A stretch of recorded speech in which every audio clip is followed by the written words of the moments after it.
Imagine a world where every melody you heard was born from the breath of a flute, the pluck of a string, or the strike of a drum. No electric buzz, no otherworldly swoosh, just the pure acoustic voice of instruments that have existed for centuries. Now picture a single keyboard that can summon the roar of a dinosaur, the shimmer of a distant galaxy, or the funky bass line that makes you want to dance in your socks. That keyboard is the synthesizer, and its invention didn't just add a new color to the musical palette, it repainted the entire canvas of sound. Welcome to What Is, the show that takes the ordinary and makes it extraordinary.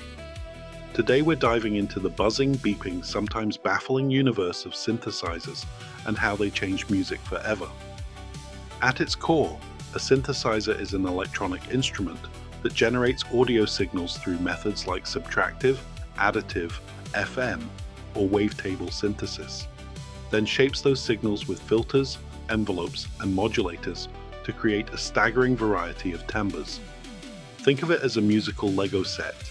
You start with basic waveforms: sine, square, sawtooth, triangle, and then you snap together filters that carve out frequencies, envelopes that control how a note swells and fades, and low-frequency oscillators that add vibrato or tremolo. The result?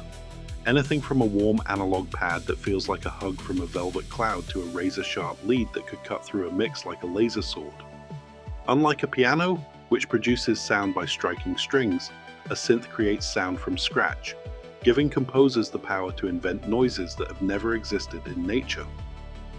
The story of the synthesizer begins long before the Moog logo graced album covers. In the early 20th century, inventors were already tinkering with electricity to make music. The theremin, invented by Léon Theremin in 1920, let players control pitch and volume by waving their hands near two antennas, no touching required. It sounded like a ghostly violin, and it earned a spooky reputation in sci-fi soundtracks. Then came the Ondes Martenot in 1928, a keyboard-like instrument that used a ribbon controller to glide between notes, giving composers like Olivier Messiaen a haunting vocal-like timbre. These were fascinating curiosities, but they were monophonic, finicky, and far from studio-ready. The real breakthrough arrived after World War II, when wartime advances in electronics, radar, radios, and early computers provided the building blocks for a new kind of instrument. Enter the RCA, Mark II sound synthesizer, unveiled in 1957 at Columbia University. This behemoth filled an entire room, consisted of banks of vacuum tubes, and was programmed via punch paper rolls. Think of it as the great-grandfather of today's DAWs. It could produce complex timbres, but its size, cost, and complexity kept it locked away in academic labs. Composers like Milton Babbitt and Vladimir Ussachevsky used it to explore serialism and electronic music, proving that electricity could be a legitimate musical medium. Yet the world outside the ivory tower remained blissfully unaware of the synth's potential.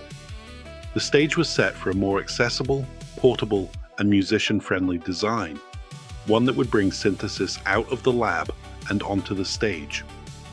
That design arrived in 1964, courtesy of Robert Moog, a PhD student who turned his fascination with theremins into a modular voltage-controlled synthesizer. The Moog Modular system consisted of separate modules: oscillators, filters, amplifiers, envelopes, patched together with patch cables. Musicians could sculpt sound in real time, a revelation for avant-garde composers and rock experimentalists alike. The first major pop appearance came in 1967 on the Monkees' Daily Nightly, but it was Wendy Carlos's 1968 album, Switched on Bach, that truly detonated the synth into mainstream consciousness. Carlos painstakingly rendered Bach's compositions using a Moog Modular, proving that synthesizers could tackle classical repertoire with both fidelity and flair. The album won 3 Grammys, sold over 1 million copies, and suddenly every studio wanted a Moog. The Moog's success sparked a wave of competition. Alan R. Perlman's ARP instruments introduced the ARP 2500, and later the beloved ARP 2600. a semi-modular synth that found fame in everything from Stevie Wonder's Living for the City and the eerie tones of Doctor Who. Meanwhile, in Japan, Iketaro Kakehashi founded Roland in 1972, releasing the SH-1000, Japan's first synth, and later the iconic Jupiter 8, a polysynth that defined the lush pads of early 80s pop. These instruments weren't just novelties, they became workhorses. Keyboardists could now play chords, layer sounds, and switch patches mid-song, capabilities that turned the synthesizer from a sound effects box into a legitimate melodic and harmonic instrument. The 1970s also saw the birth of the first truly portable synthesizer, the Moog Minimoog, released in 1970. With its compact keyboard, built-in oscillators, filter, and envelope generators, the Minimoog put massive sonic power in the hands of touring musicians. It became the secret weapon of prog rock giants like Yes and Emerson, Lake and Palmer, funk pioneers such as Bernie Worrell of Parliament Funkadelic, and even jazz virtuosos like Jan Hammer, whose synth-laden Miami Vice theme still makes us want to cruise down palm-lined boulevards in a pastel blazer. The Minimoog's fat, growling bass and searing leads proved that a synthesizer could be as expressive as a saxophone, as punchy as a trumpet, and as versatile as a guitar, all without needing a reed, a mouthpiece, or a set of strings. As the 70s gave way to the 80s, a new synthesis technique began to reshape the landscape: frequency modulation, or FM synthesis. Developed by John Chowning at Stanford University and licensed to Yamaha, FM synthesis allowed complex metallic timbres to be generated with remarkably few operators. The result? The Yamaha DX7, released in 1983, became the best-selling synthesizer of all time, moving over 200,000 units. Its electric piano preset, often dubbed the DX7 electric piano, became ubiquitous, appearing on everything from Whitney Houston's I Wanna Dance with Somebody to Phil Collins's In the Air Tonight. The DX7's affordability and reliability democratized synth access, putting powerful digital sound design into bedroom studios and high school music rooms alike. But the synth revolution didn't stop at hardware. The late 80s and early 90s witnessed the rise of sampling workstations, like the Akai MPC and the Ensoniq ASR10, which let musicians chop, stretch, and recontextualize any audio clip, a precursor to today's beat-making culture.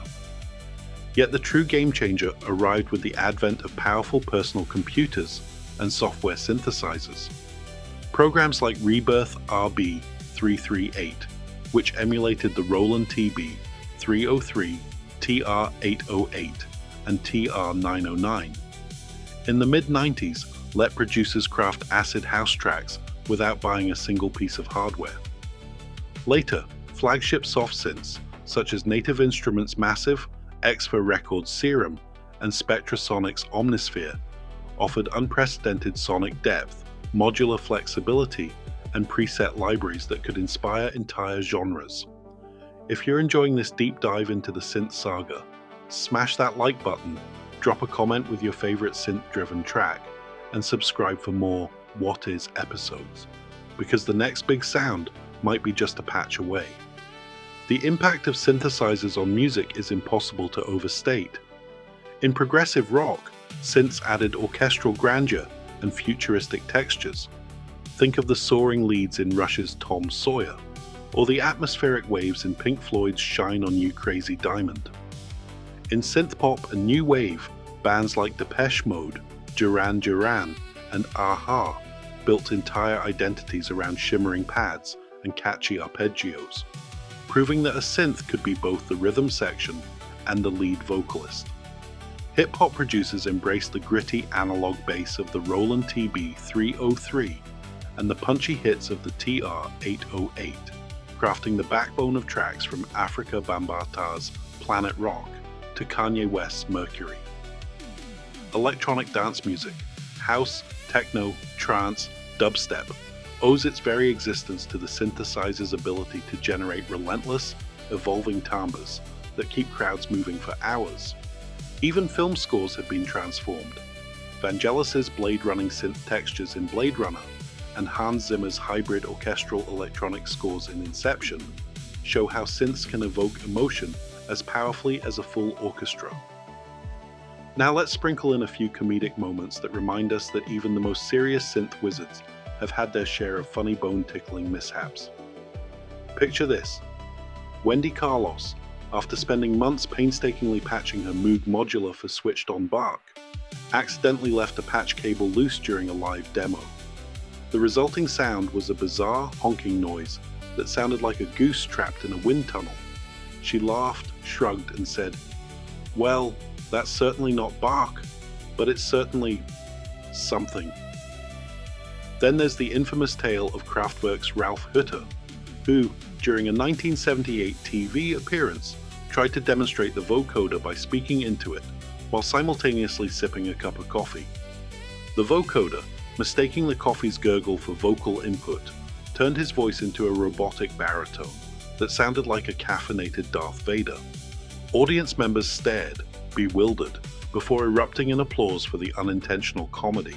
And who could forget the 1985 Live Aid concert, where Phil Collins, after a thunderous drum solo, attempted to play a synth solo on a Roland Juno 60, only to hit the wrong button and unleash a cacophony of car alarm-like bleeps that made the crowd think the stadium's security system had gone haywire. Collins shrugged, laughed, and launched into In the Air Tonight anyway, proving that even synth mishaps can become legendary. The 1990s and 2000s saw synths infiltrate every corner of popular music, often in ways we barely notice. Consider the shimmering pads that underlie Adele's Rolling in the Deep. They're not a string section, they're a subtle synth layer, adding warmth without stealing the spotlight. Or the gritty bass line in Daft Punk's Around the World, crafted from a filtered analog synth that gives the track its infectious robotic groove. Even in acoustic-sounding indie folk, artists like Bon Iver use granular synthesis to texture their vocals, creating ethereal, otherworldly harmonies that feel both intimate and expansive. The synthesizer has become a chameleon, capable of mimicking any instrument while also inventing sounds that defy classification. Looking ahead, the frontier of synthesis is being pushed by artificial intelligence and machine learning.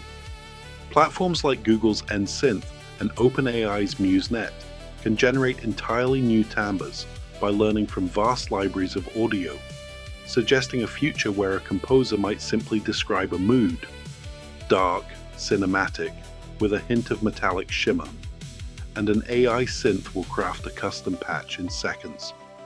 Eurorack modular systems continue to thrive, offering hobbyists a tactile DIY approach to sound design that celebrates the patch cable ethos of the original Moog. And with the rise of spatial audio and immersive formats like Dolby Atmos, synthesizers are now tasked with creating sounds that move around the listener, turning a simple pad into a three-dimensional sonic sculpture. In short, the synthesizer did more than just add a new instrument to the band. It redefined what music could be. It turned electricity into emotion, noise into nostalgia, and gave creators a limitless palette to paint their sonic visions. From the eerie wail of the Theremin to the crystal clear FM bells of the DX7, from the gritty bass of the TB303 to the lush pads of a modern software synth, each iteration has expanded the boundaries of melody, harmony, and texture. And as technology marches forward, one thing remains certain: the synthesizer will keep evolving, reminding us that the future of music is always just a voltage away. Thanks for joining us on this electrifying tour of synthesizer history. If you loved this deep dive, please hit the subscribe button, ring the notification bell so you never miss an episode, and share this video with anyone who geeks out over gear, grooves, or glorious synth solos. Drop a comment below with your favorite synth memory or a question you'd love us to explore next. Maybe the story of the vocoder, the rise of modular Eurorack, or how synths shape video game soundtracks. Your support keeps the synths humming and the stories flowing. Now for a tidbit you won't hear anywhere else in this episode. The very first synthesizer ever used in a video game was the Roland MT32, released in 1987. When game developers at Sierra Online incorporated the MT32 into titles like King's Quest IV and Space Quest II, players heard lush, orchestral-style scores that were light years ahead of the typical bleeps and bloops of the era. The MT32's LA, linear arithmetic synthesis, combining short digital attack samples with synthesized sustain, gave game music a richness that helped convince developers that synthesized scores could rival orchestral recordings.